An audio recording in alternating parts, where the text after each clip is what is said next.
आज के बजट के बारे में क्या बोलेंगे सर? आज के बजट में अभी तक जितना बजट मैंने देखा है, जी। जो मुझे एक सबसे बढ़िया प्रपोजल लगा वो लगा कि स्टेट हाईवे को नेशनल हाईवे में कन्वर्ट करने का। क्योंकि आमतौर पे हमने देखा है कि नेशनल हाईवे की कंडीशन बहुत अच्छी रहती है, पर जितने भी स्टेट हाईवे होते हैं वो स्टेट की लाल फीताशाही में दब के रह जाते हैं।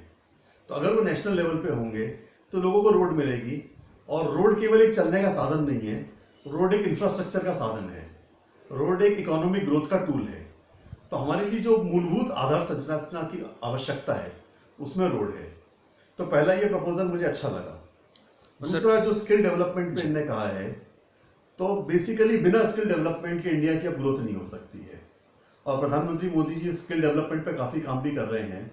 और इनने जो इंक्यूबेशन सेंटर की बात करी है, तो इंक्यूबेशन सेंटर नॉर्मली ये रैपिड इंक्यूबेशन सेंटर इनका आशय होगा। और ये रैपिड इंक्यूबेशन सेंटर की अवधारणा बेसिकली यूएस से आई है।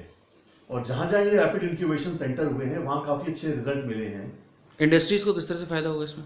इंडस्ट्रीज को इसमें स्किल मैन पावर मिलती है, और सस्ती मैन पावर मिलती है, और प्रोडक्टिविटी बढ़ती है। तीनों चीज़ों से उद्योगों का विकास होता है।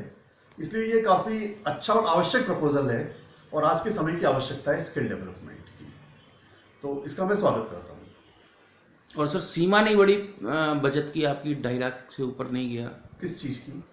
जो सेविंग जो थी ना। देखिए, इनकम टैक्स अब बहुत ज़्यादा मायने मेरे ख्याल से नहीं रखता है।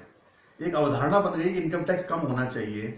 एक आम आदमी जितना इनकम टैक्स देता है उससे ज़्यादा वो पूरे साल में सर्विस टैक्स दे देता है। तो आवश्यकता है कि सर्विस टैक्स पर रेशनलाइजेशन किया जाए।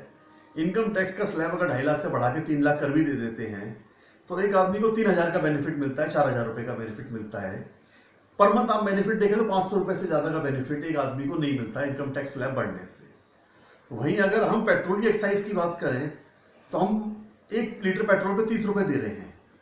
एक आदमी अगर 15 लीटर भराता है तो 500 रुपये तो वो इनकम टैक्स के बराबर टैक्स केवल सर्विस टैक्स दे रहा है पेट्रोल के थ्रू। बाकी कमोडिटीज का सर्विस टैक्स अलग दे रहा है।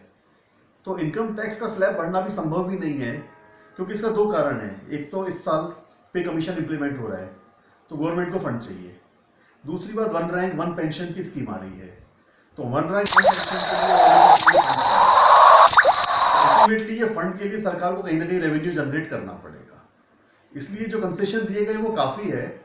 पर मैं मानता हूं कि जो एफडीआई 100% फूड इंडस्ट्री की बात है, ये लघु उद्योगों के लिए बिल्कुल ठीक नहीं है, क्योंकि इससे अनफेयर कंपटीशन जनरेट होगा, और वो लोग अपनी जो मल्टीनेशनल पावर है उससे हमारे लघु उद्योगों को खत्म करते जाएंगे।